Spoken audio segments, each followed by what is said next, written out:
এটি একটি Tony Dias পরিবেশনা। পাঠটির নাম প্রতীক্ষা, লেখক রফিক আজাদ।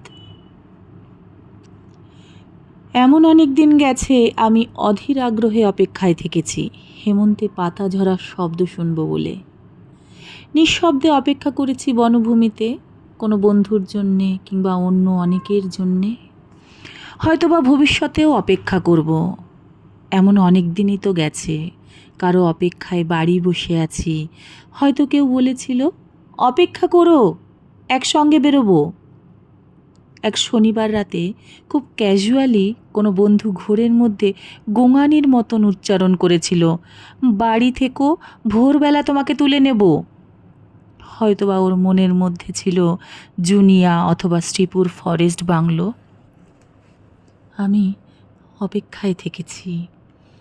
যুদ্ধের অনেক আগে একবার আমার প্রিয় বন্ধু অলোক মিত্র ঠাট্টা করে বলেছিল, জীবনে তো কিছুই দেখলি না নুজ্জপিঠ পানশালা ছাড়া, চল তোকে দিনাজপুরে নিয়ে যাব।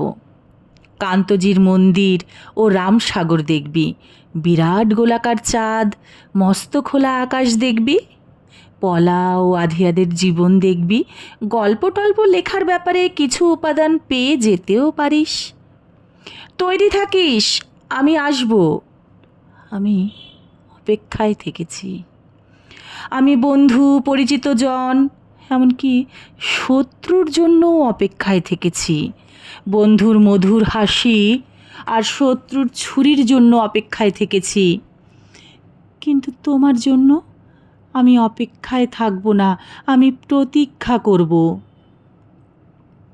প্রতীক্ষা শব্দটি আমি শুধু তোমারই জন্যে খুব যত্নে বুকের তরঙ্গে তুলে রাখলাম।